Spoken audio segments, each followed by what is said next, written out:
Is this thing on? Are we live on the air? Is it live? Testing, testing, one, two, three. Let me check on my side real quick. Testing, testing, one, two, three. Testing, testing. One, two, three. Can you hear me? Can you hear me? My name is Optimus Prime, calling from Cybertron. That sounds sexy. My name is Optimus Prime. Optimus Prime. Let me check if this thing is working real quick. All right, let me check my audio real quick. Actually, wait, before I check my audio, because I know how this thing operates. Let me mute myself on this end real quick, shall we? Muting in 3, 2, 1. My name is Optimus Prime.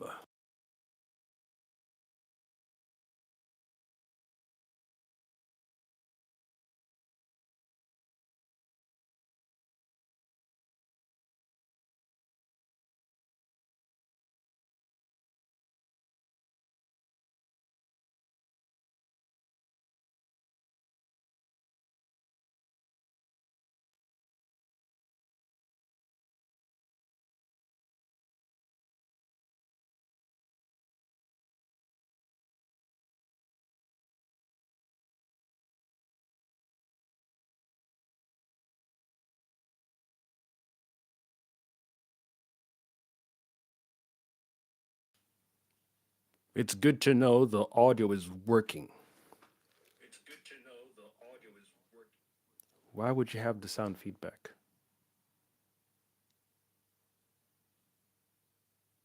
All right, we're good. We're good. It's better now. I'm getting better at this. It's been such a long time. Greetings, everyone. It is I, of course, your one and only multipotentialite, neurodivergent host, the Kosmic Jedi. Welcome back to my channel. All right, let's talk about this beautiful, beautiful episode. This is by far one of the best episodes of this show so far. 4 episodes in. I don't know how many episodes in total. Let me Google that real quick. Let me Google that. How many episodes is it? Welcome to Derry have?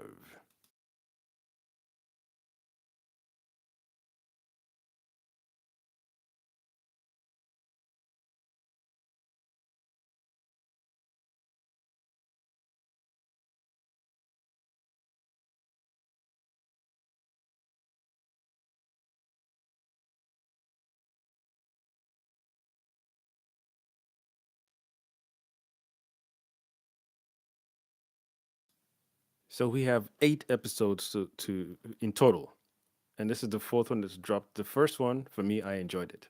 I enjoyed the first one and the second one. The third one was dull. I did not like the third episode at all. At all. There were certain things that really put me off, but this one, the fourth episode, brought it back to where I last left it in episode 2. And the backstory we get for Pennywise, and then the Native Americans, for lack of a better term, on the land. Ooh, that was a beautiful story, man. I want to do a nice separate video for that one. I just wanted to come in here and gush over how much I enjoyed this episode. But I'm beginning to really see Pennywise as a bitch. I granted his whole shtick is he has to season up his targets, his victims with fear and constant visions here and there. But entirely, Pennywise is a bitch because he I don't know if he can just eat what he wants to eat, but it has to taste good. Can he just attack his target without having to spice him up or season him up with fear? All that here and there. It's like, is there a stage like I need to scare my prey 5 times? Each prey needs 5 times to be scared before I feast on them, or does it vary? Like if one of his prey is taller, if I see a 6'5" prey, I need to scare him or her 7 times. Then if I see a shorter prey, I need to scare him or her twice. Then if it's a child, maybe one scares or seven scares because it loves children. It loves going after children. We know that for sure. This thing loves children, loves them. That's like his main course is children. Feast on them, and then the perfect landing or banishment slash landing on Derry is just it's cold, absolutely cold because everyone who's lived there, who has ever lived there, would have gone through some significant level of psychological, emotional, and spiritual trauma. So much so that shit is going to linger into the ancestral bloodline of that person or persons involved. Damn, damn, damn, damn. It's a cold creature for sure. But the fact that it was trapped inside that field thing that it came from, I find that interesting as well. Because I thought it had a physical form or like a shapeless entity, maybe like an orb or not an orb, like a blob. But the three orbs thing, I hope they break that down more in the next episodes to come. But the backstory we got was beautiful. I was blown away when they said the object or the cage or the prison Pennywise crashed into Earth from. The time period was millions and millions of years ago. When that boy, is his name Tanalia or Talia? I think it's Tanalia. When he was telling the story, I was done. I was finished because the amount of carnage this thing would have caused, I was finished. I thought he was going to say 5,000 years ago, 3,000 years ago, 33,000 years ago. When he said millions and millions of years ago, I was like, oh, oh, oh, ooh, you are cooked. You are cooked. No hope, no victory. You are so done.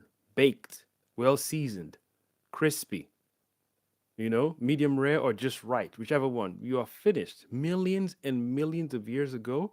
It's a shame. I almost wonder if who or whatever trapped Pennywise inside that fallen star thing, if they sent it to Earth on purpose, or it's just because of the gravitational pull of Earth and all the celestial things that were going on that happened to land on Earth. Because if it didn't land on Earth, I wonder how many civilizations it's already been to, and I wonder how many times it's been trapped as well. That's a good question to ask. Like, is this only one time it's been trapped, and it wasn't killed either? So it can't be killed then? It wasn't killed. It was trapped. So my thinking is the entities that trapped it inside that star or that dark material or dark whatever it is, looking like it's obsidian crystal as well. Whatever force trapped it inside that, either they weren't able to kill it or they had grown past killing in their lifespan or the civilization. Because it was just interesting. I was like, hold on a minute. I hope that whatever intelligent life forms trapped that thing inside that crystal. Hope they didn't send it to Earth as if Earth is like a prison or just like, yeah, just throw it away wherever we throw it away from, as long as it's not here. That kind of like, nonchalant, yeah, toss it out of here.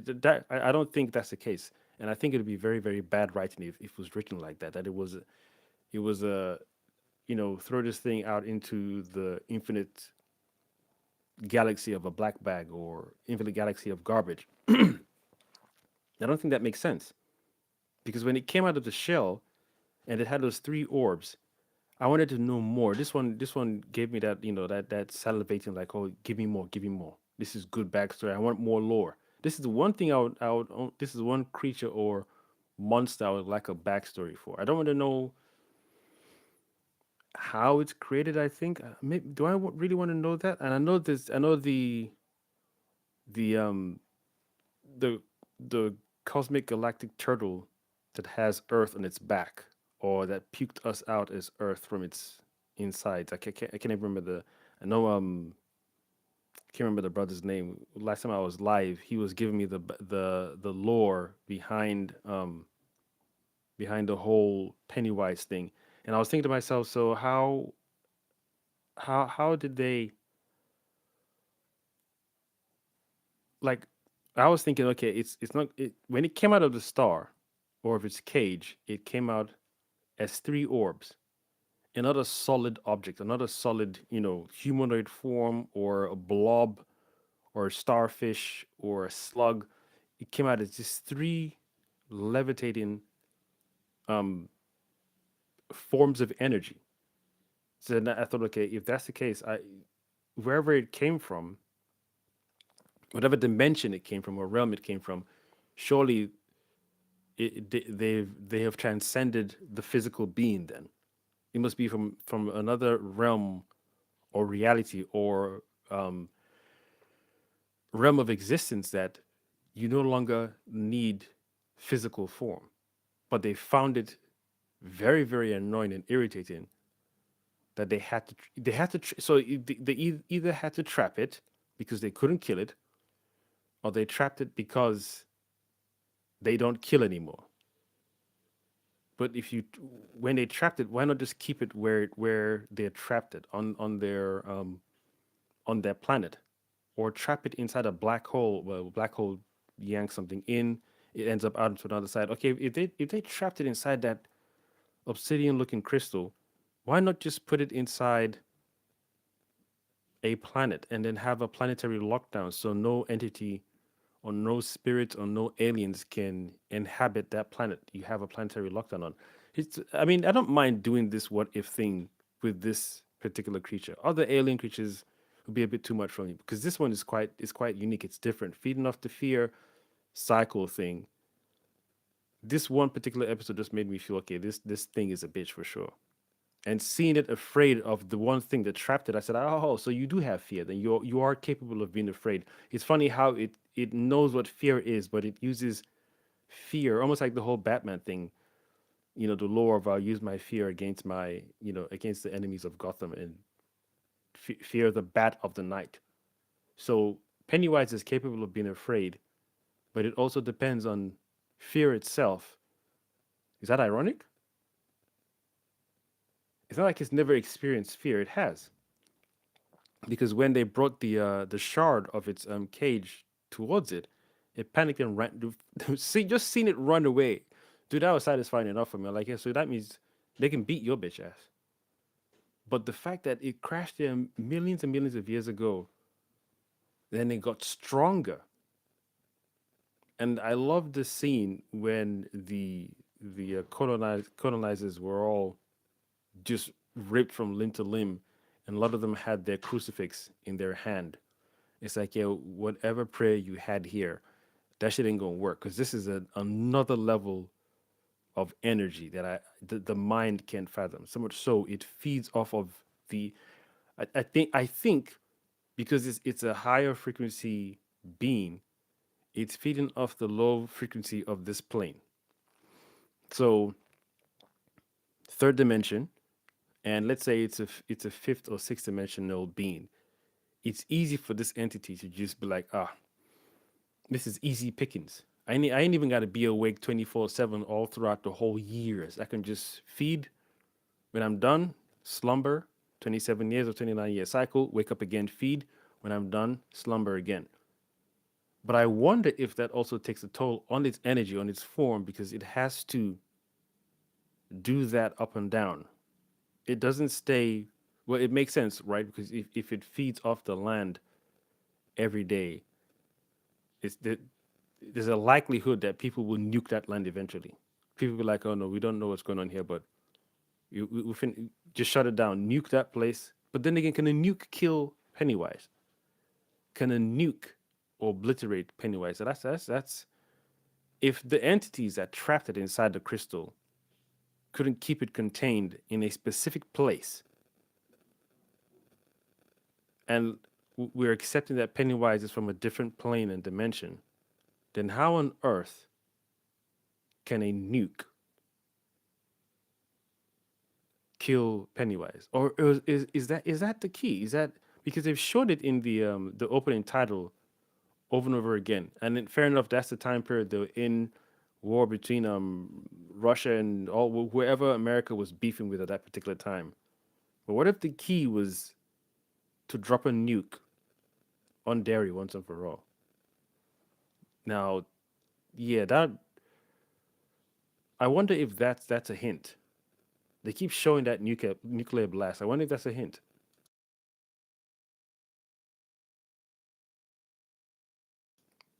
Or or what if that makes it worse or makes it more powerful or it draws energy from the nuclear blast and becomes real, like very super strong.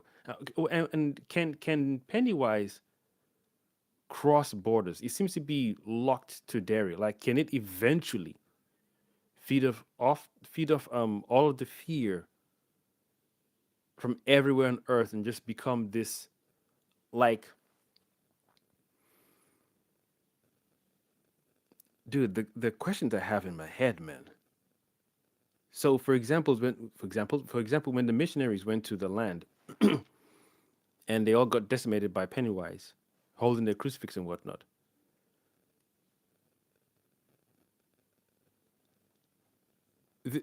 Pennywise is real.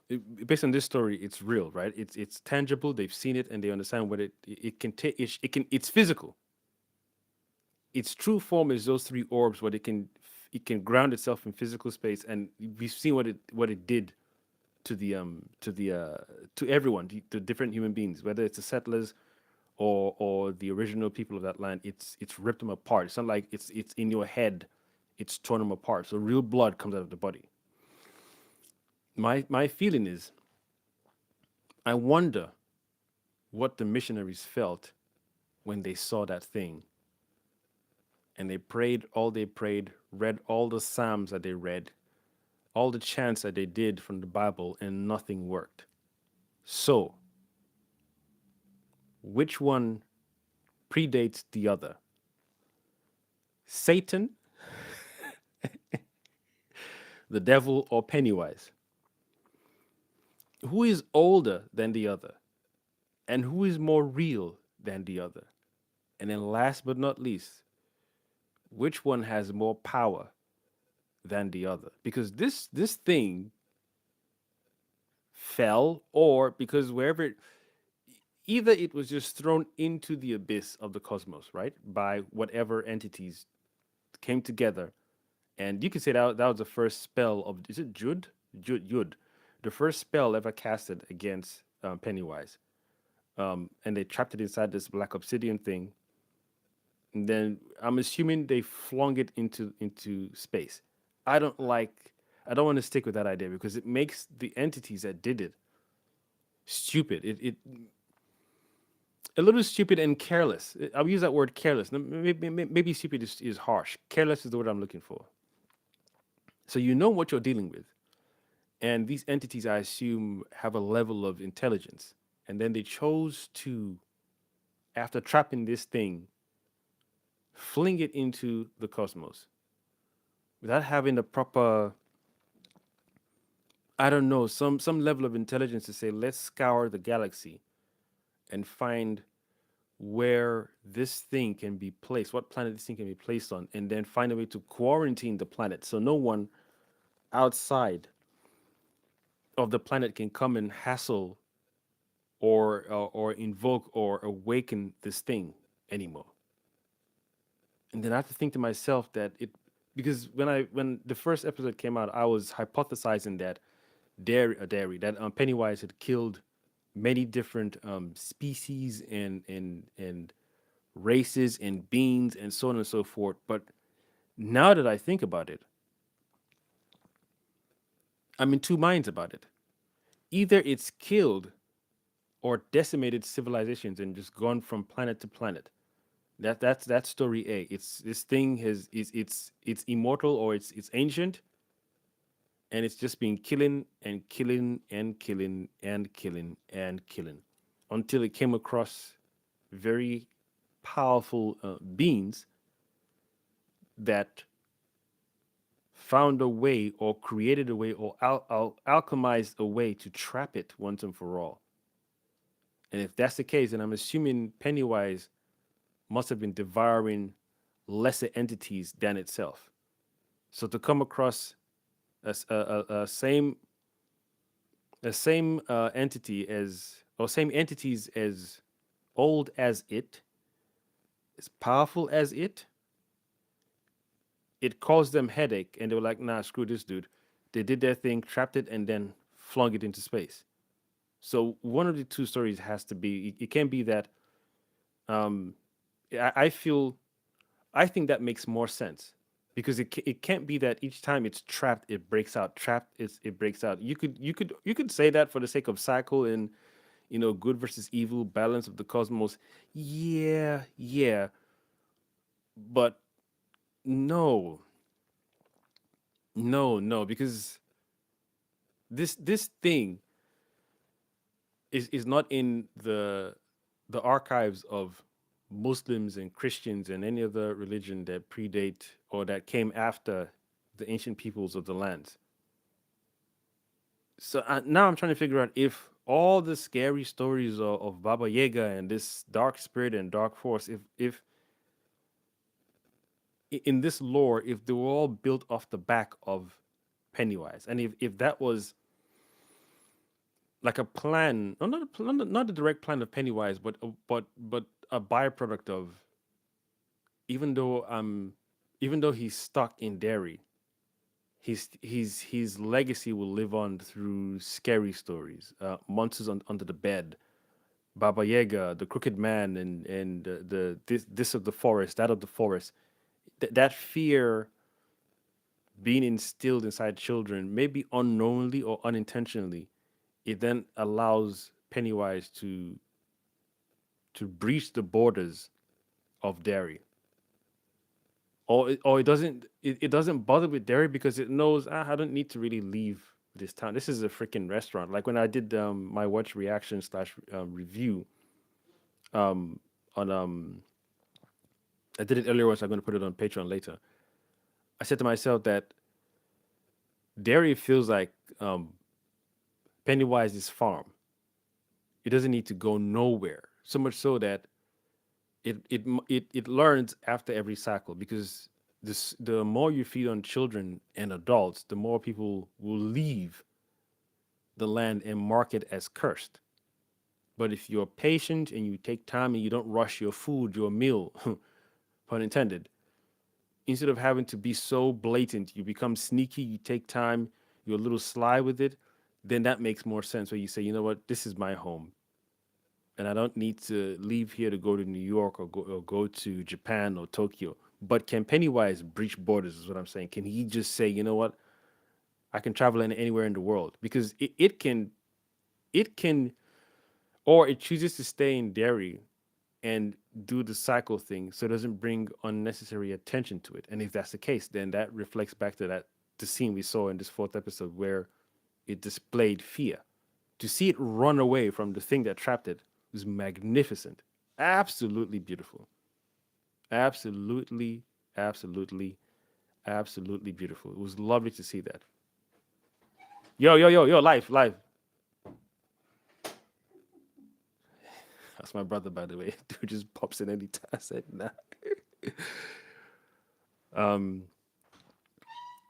yeah, it was beautiful to see that. It was good to see Pennywise shook because so far all we've seen is him or it scaring anything and everyone else. But through my research so far, I recently learned that apparently the natural gender or form of Pennywise, pardon me, is female. And all the different videos I've seen online from the book, they're all saying that based on one or two characters that saw it, they describe it as female. And I was like, oh shit, that's even worse. I don't know why that's worse. I think I'm just used to seeing Penny. But if it's a female, why choose why choose a male clown and not a female clown? A clown, I get it. Or is it because clowns the job or the role of a clown is mainly male, and they're rarely fit. But that's doing too much thinking. You just surely it's intelligent, and it says to itself, for me to lure children in, because children, I imagine, are on top of its food chain, and anyone else is secondary. Because it doesn't feed on animals, does it? Does it feed on animals? Does Pennywise feed on animals? Like, can Pennywise feed on animals? Because then that's infinite food. Just scare a cat, and then when the cat is all afraid, and eat it. Surely that the cat must taste good, or is it that it prefers humans? Oh yeah, wait a second now, wait a goddamn minute now, hold on a minute now, hold on, wait, hold on a goddamn second now, hold on a minute, wait. So what was? Surely Pennywise can eat anything it wants to eat. Then why go after humans? Because you're not of Earth. You just crash landed on Earth. Unless human delicacy. But then again, so what was it eating on the other planets it was on before it got trapped? It was feeding off energy. And then why is the human energy resource or the fear in a human being more potent than a dog, cat, fish, lion, tiger? It can easily feed off animals and without stress, without hassle. You do it quietly. You ain't got to bring unnecessary attention to yourself. No one will haunt you. Am I asking too many questions? I don't think so. I don't think so. Because your main thing is fear. And you can do the exact same thing you do to humans to animals. Surely animals' dreams. You can panic a dog in its dream, right? Surely you can. You can eat a horse. You can eat sheep, goat, pigs, cattle. Nah. Something ain't right. I would like someone to explain that to me. What's popping with that? Where is why is it specifically? Because if this thing is an ancient being, so it predates the existence or the creation of human beings. So that means its main a source of sustenance is primarily energy, and everything in the cosmos is energy. So therefore, why not feed off of the animals then? Why not? Why not? Yeah, why not go after them instead, or both? And this episode showed me that it can shapeshift into animals. I thought it couldn't. I thought it could only shapeshift into some weird, obscure, monster-looking thing, as long as it's a humanoid form, and then it becomes abstract. But when it shapeshifted into an elk, I was like, oh crap! And there was a scene where there was a fish. When Will was fishing with his dad, I was like, is that a real fish or is that Pennywise shapeshifting as a fish? That's the one of the plus sides of um Andy Muschietti or Muschietti doing this story as a TV show this time around, because they can play with almost anything that they couldn't do in the movie. And even in the movies, I've never thought to myself, oh, I wonder if Pennywise could shapeshift as a snake or any other animal rather than a humanoid or obscured humanoid form. It's always a monster, yes, but in terms of a cat, because it makes it easy to even enter the house of any human being. Meow, meow. Oh, this cat has very pretty yellow eyes, and then once it enters your house, game over. So that I got to give Andy Muschietti his kudos for at least playing with what Pennywise can shapeshift into. But it seems to be locked because it can't willingly. Not sure, man. Because when it attacked the Native Americans, it appeared as an elk. So I imagine an elk, because the voiceover said it showed up as everyone's worst fear. So an elk, maybe that maybe for that person who had a fear of elk, maybe the elk killed one of its family members during a hunting session.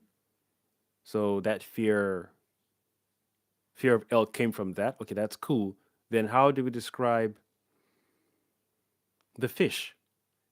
Because Will saw the Finding Nemo fish in the water before he had the vision or the real life vision. And I don't even know what you want to, is that real? It's a vision and real. I don't know what term to call that. Before he got pulled into the water by Pennywise. At that point, I was like, yeah, this thing, you a bitch, man. You are a bitch. But with the knowledge in the back of my mind that Pennywise is apparently female, that's fascinating to me. I'm still curious as to why it chose to have a male form. If it's female originally in the book, I don't know what that even looks like. Because when it came out of the shell it was inside of the obsidian crystal cage it bursted out from, um, it came out as three orbs, three energy balls, orbs, whatever.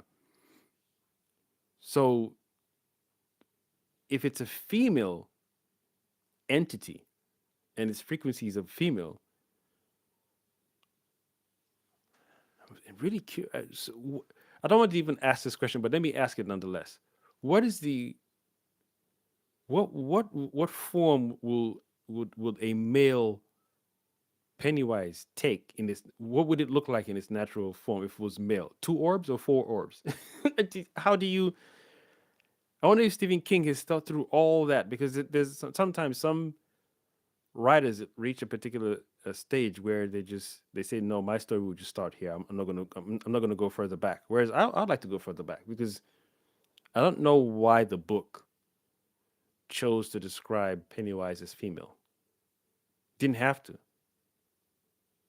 I think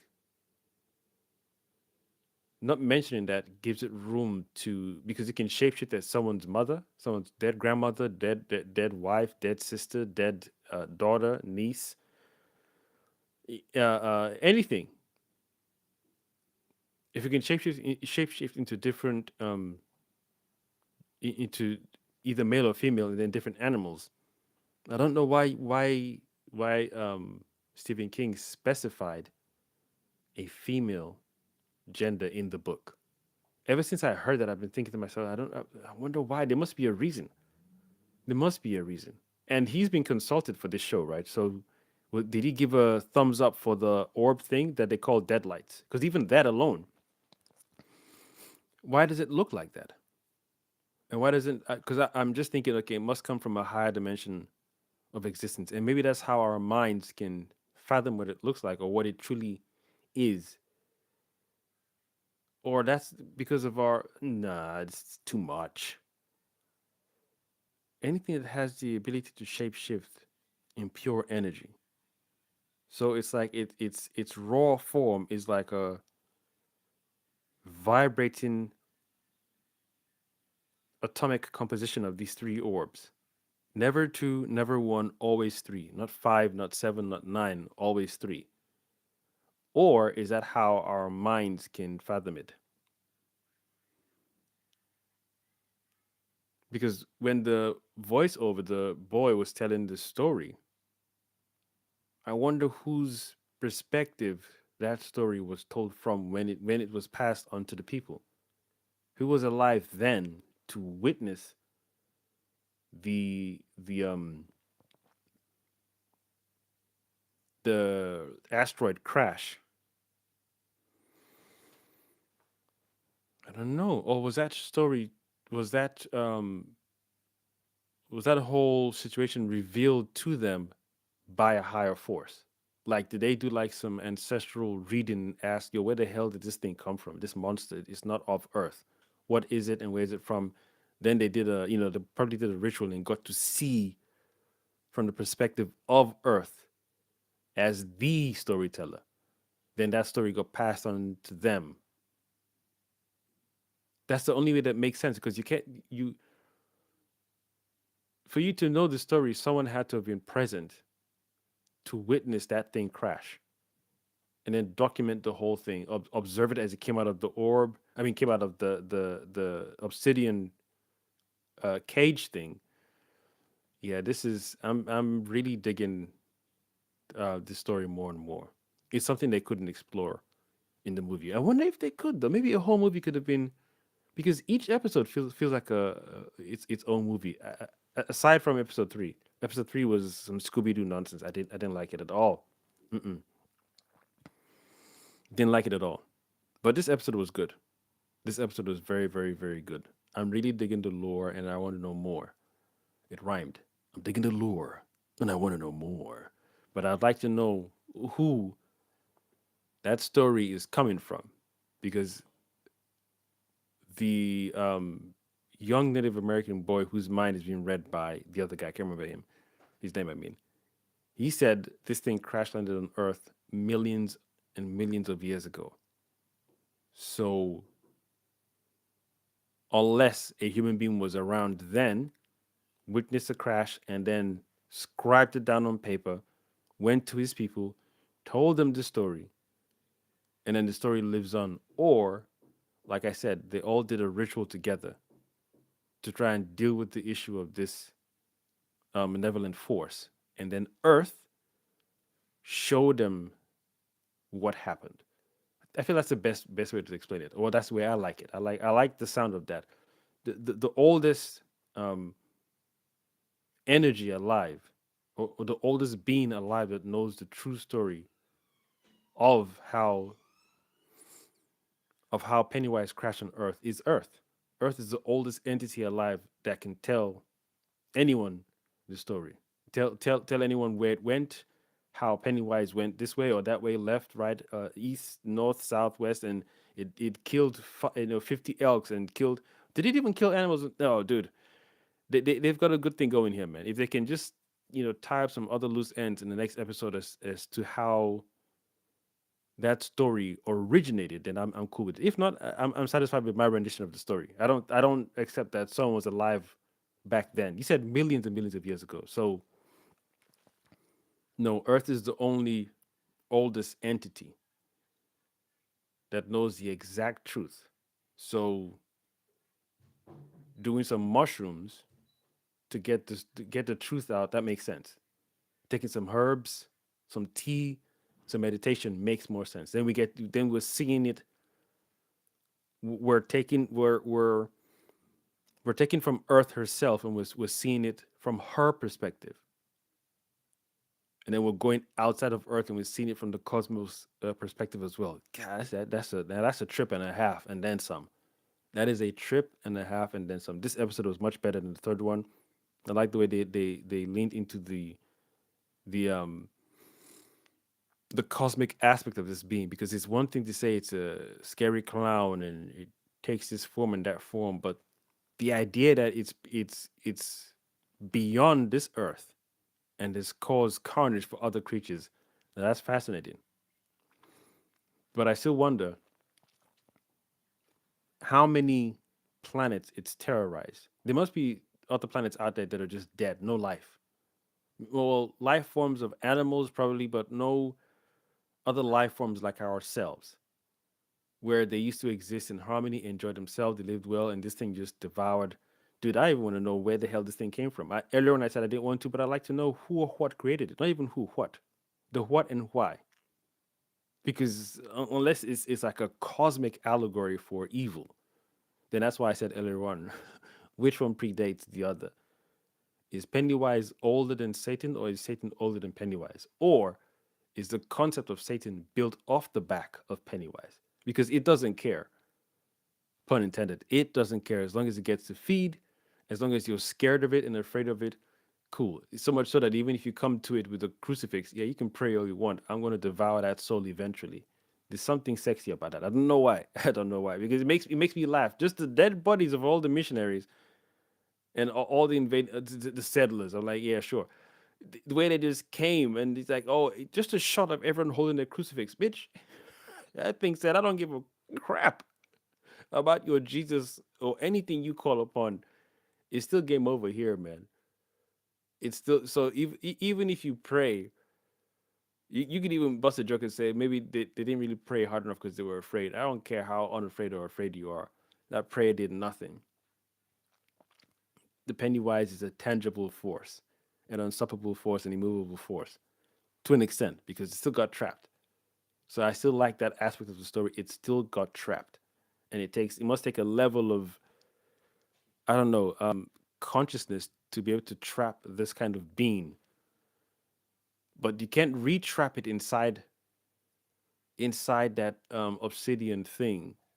You have to find another way to do it. And because energy trapped energy, then I feel in this dimension despite its frequency on this plane, you can still pull from the same energy cosmically to trap it again. It doesn't. It doesn't. I don't know. I mean, it seems to hide in the shadows. So to me, that sounds like it's being cautious. I don't need to be out there. You could say, nah, yeah, cautious, or no, I'm not loud like that.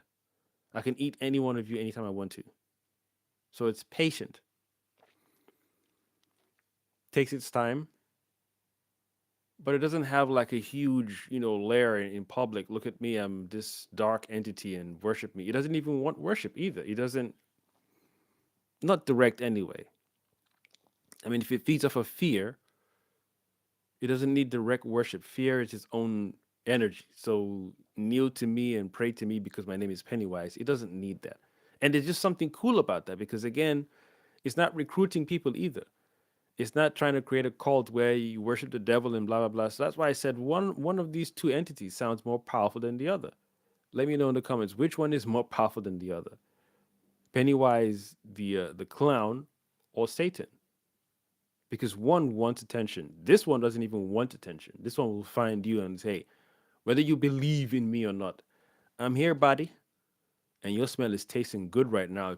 I like the way you're smelling. So the more you're shook up of me as I'm coming closer to you, and you're jumping, I'm like, yeah, just keep doing that.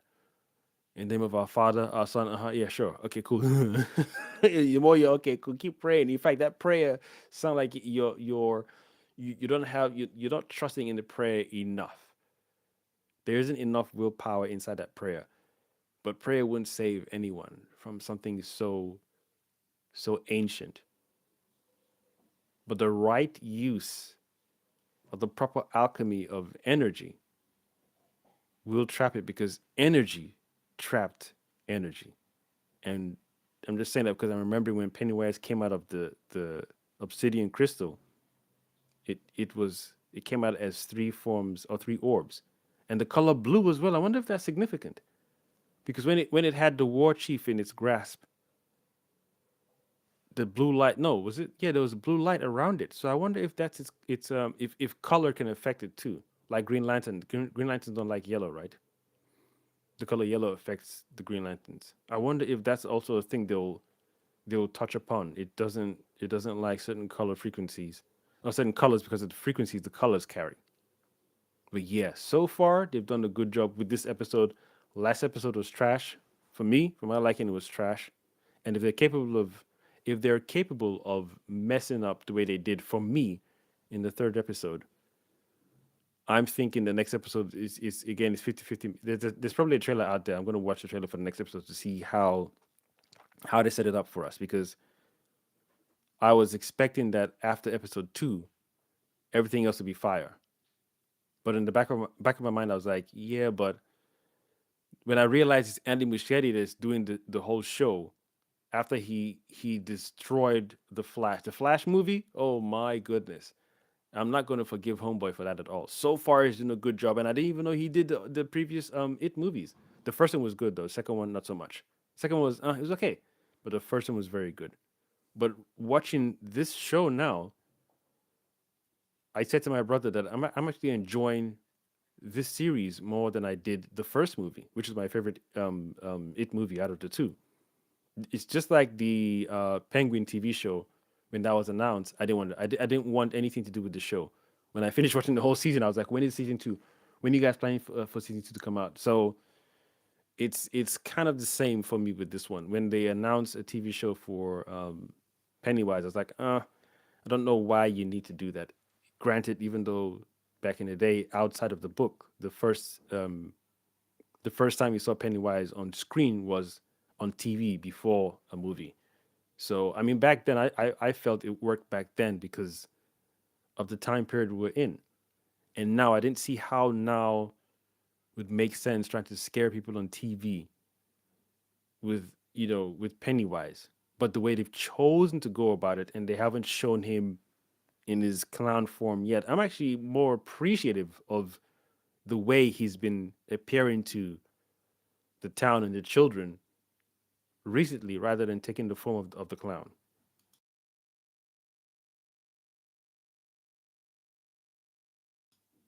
I prefer him being like this. I don't know why. I think it's almost like if I had a superpower of like Mystique from the X-Men, I'd rather have her power than have one stationary form and just because I'm able to I'm able to appear as multiple people. Pardon me. I muted my cough. I couldn't mute my burp in time. I'm able to appear as multiple people at once. If I shapeshift as a girl, for example, and take down one, if I'm let's say I'm taking on a palace of douchebags, whatever, and I'm shapeshifting to different people, I can give the illusion that there's multiple people on the ground. So when I appear as one person somewhere, he or she's in the east wing, shapeshift again as someone else. Oh, I just saw another person in the south wing. So that's another way to just confuse who I'm going for. Now, granted, I'm going to kill them eventually, but I want them confused. So the ability to have to shapeshift into different people for me sounds more palatable. There's more power there. But to have this, stagnant final form as the Pennywise the clown, this obscured clown head, it's more I don't know, it's gimmicky. I mean the choice of scaring your targets with their own fears kind of gimmicky, but it's effective. But this weird clown with a big head that's but it's it's a clown, so nah, mm-mm, no. Because if you can attack your prey whilst while they're sleeping, what's the need to pull them into your realm as a clown and you show up with balloons and I don't know because it's got so many avenues to stalk its prey. If the one thing you can do is get them in their own space, in their own house, where they're the safest, presumably. I don't know why you need to. I don't know. I don't know why the clown form came into play because nothing is off limits for Pennywise. I can catch you in your sleep. I can catch you while you're awake. I can catch you while you daydream, and I can make you see things that aren't there and make you frantic and whatnot. And other people, dude, that is. There's more room to play there.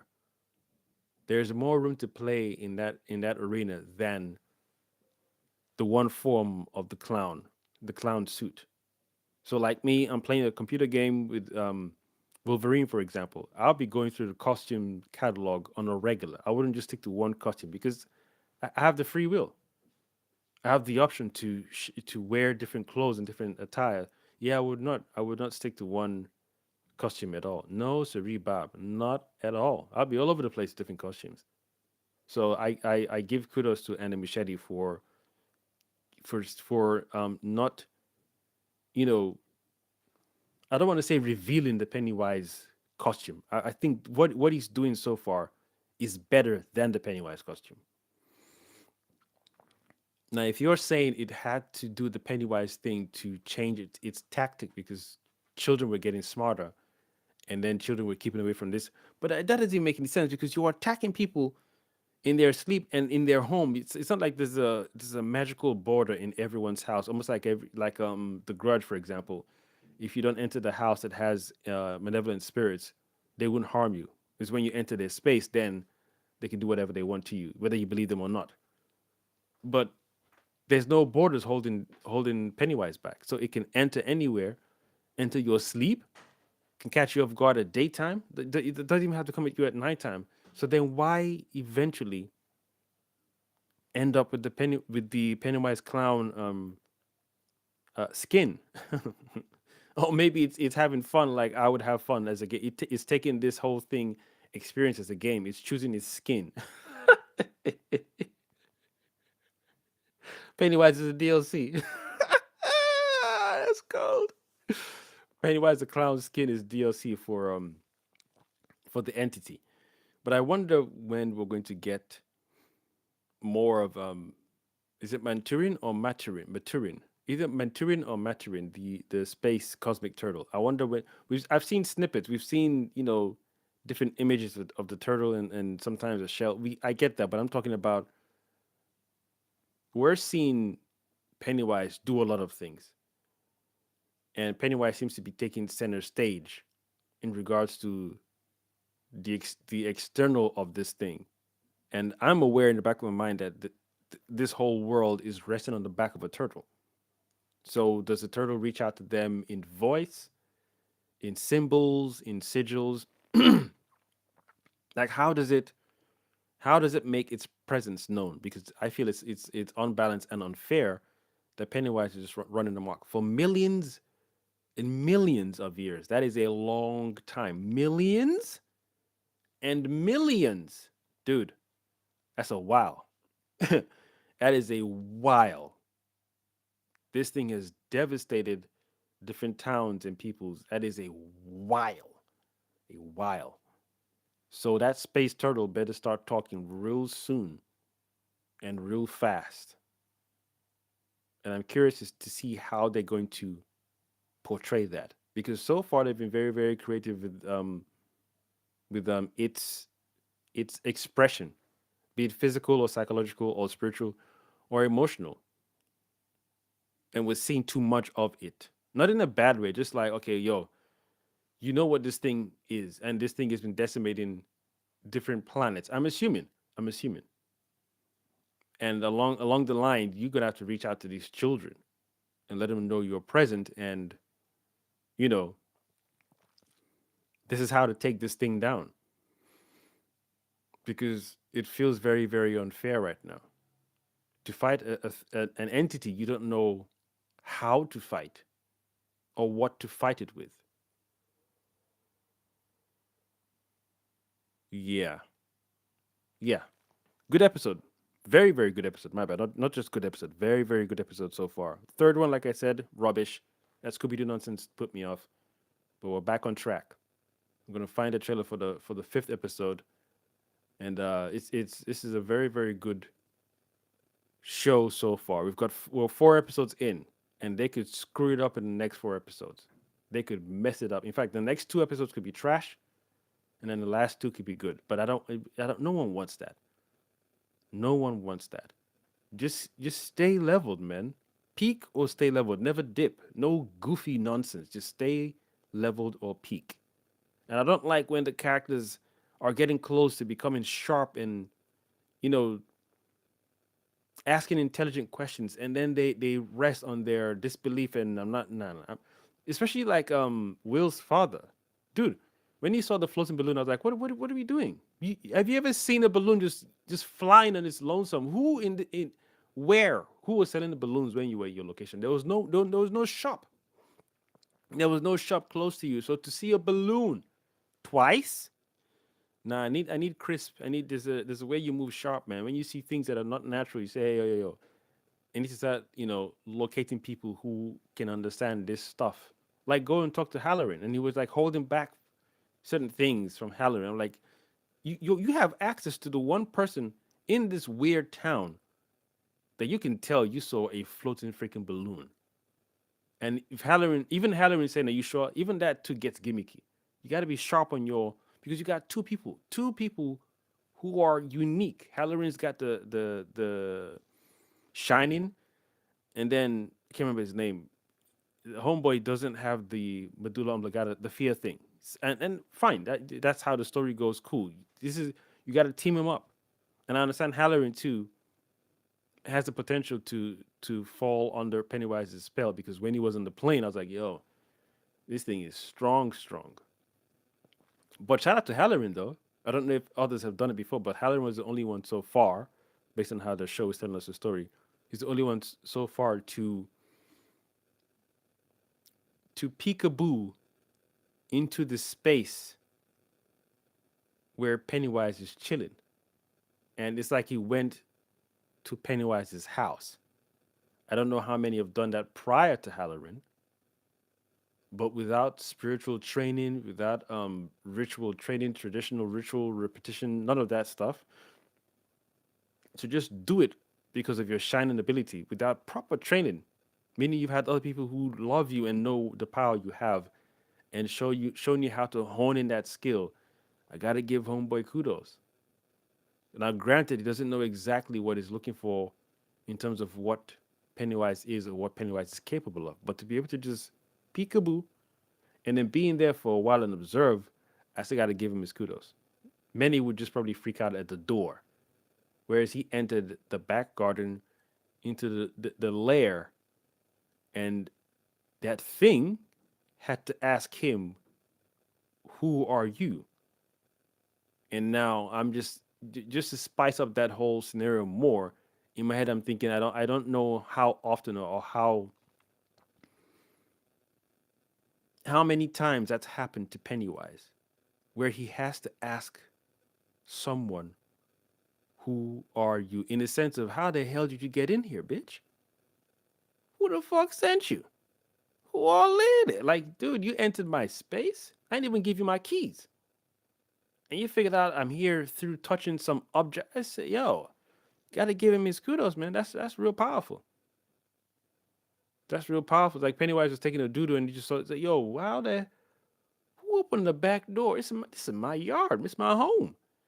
This is my house. And you came in here? Oh, okay. We like you.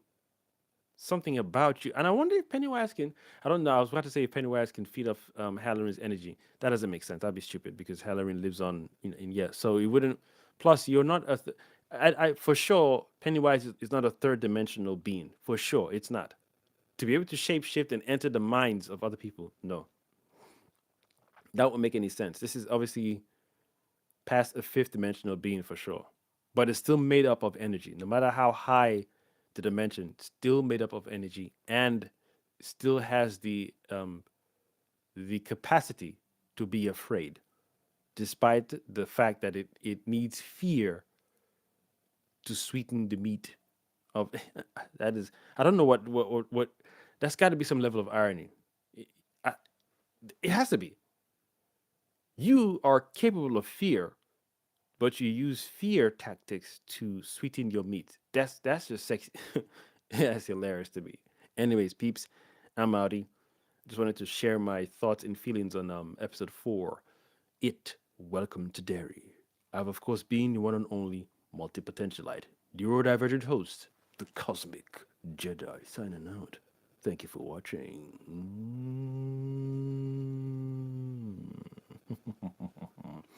Right, how do I end this thing again? I gotta stay on the screen next to make it easier. There we are.